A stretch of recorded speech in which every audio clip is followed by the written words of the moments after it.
On this episode of Thoughts from the Deep, we journey to the Far East to debunk one of the biggest myths of the West.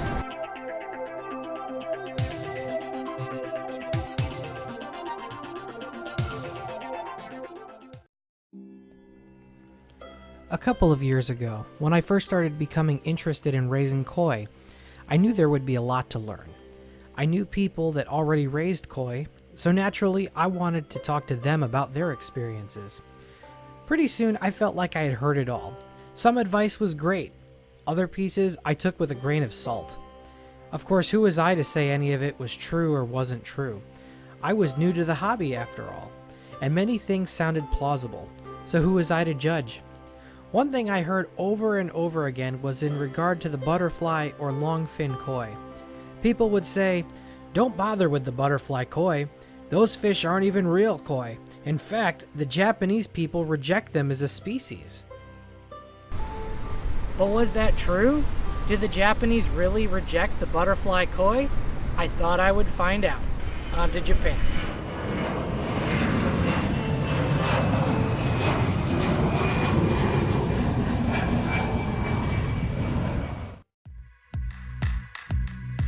Japan. There's absolutely nothing like it. A paradise for lovers of electronics, food, history, trains, and more things than I have time to list.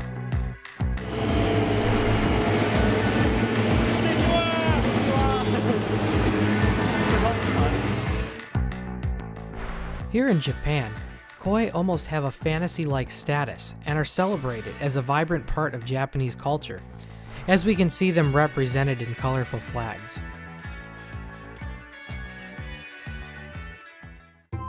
And now a brief history lesson about koi in Japan.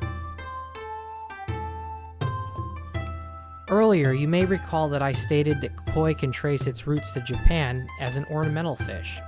This is because the fish actually originated in China, but in China it wasn't an ornamental fish. Through war and invasion, koi were used by the Chinese as a source of food. At some point, the koi made it to Japan, where instead of food, farmers began breeding them for their unique colors. In 1917, Emperor Hirohito was given a koi to be placed in the moat that surrounded the Imperial Palace. And the rest was history. Koi quickly spread throughout Japan and became a national symbol of the country. Soon, due to increased globalization, especially after World War II, koi began crossing larger and larger ponds, and eventually making it to many ponds all over the globe, including one at my home in Florida. So can we find these longfin koi in Japan? I guess a good place to start is a pond or stream that has nishiki koi. Well, since this video is taking place in Tokyo, let's start with one of the most visited neighborhoods and destinations, Asakusa. The Asakusa ward has been known for years as a sort of home for spirituality within the hustle and bustle of Tokyo. It has many shops catering to a variety of different religions, Buddhism being one of the larger religions represented in the area. But what makes this area such a destination for foreign and domestic tourists is the Sensoji Temple. The temple dates back to the year 628 AD. But we're here for the koi, and right next to Sensoji was our first sightings of these living gems. These fish look incredible. Each one could easily take home a prize for excellence.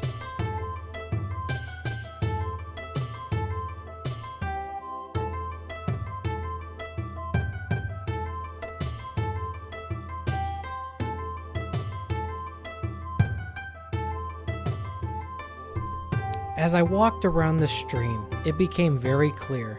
The only fish around here was in fact nishiki koi.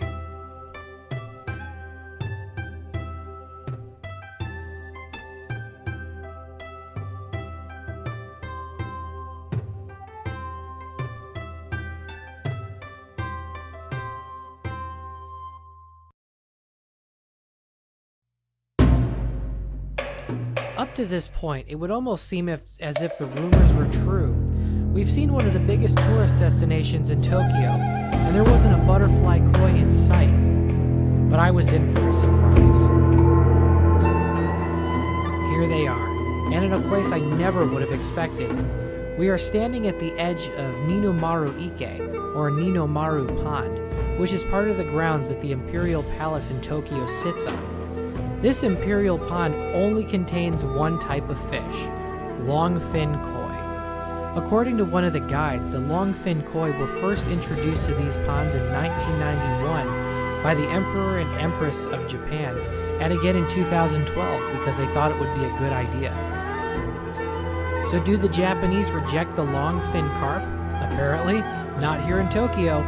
The Emperor himself loves them so much that he has consistently filled his pond with them. But then that begs the question, where would such a rampant rumor even get started in the first place?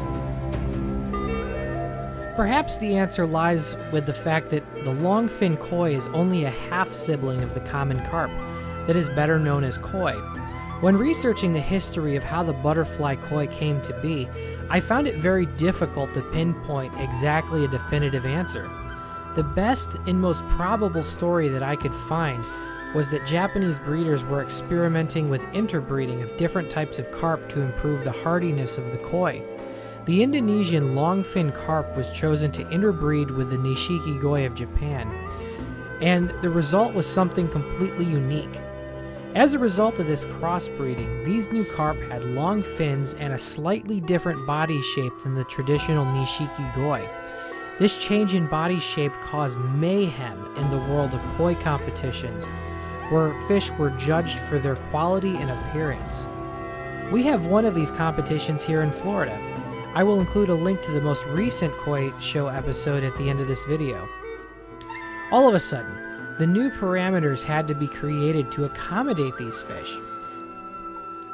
Naturally, the stubbornness of human nature and many meant that the acceptance of this fish was going to take some time.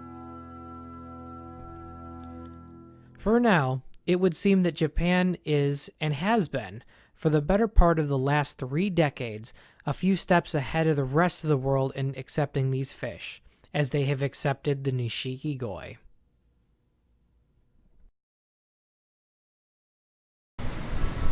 Well, here we are back in Florida. I hope you've enjoyed this episode of Thoughts from the Deep, but more importantly, I hope you learned something and maybe saw something new.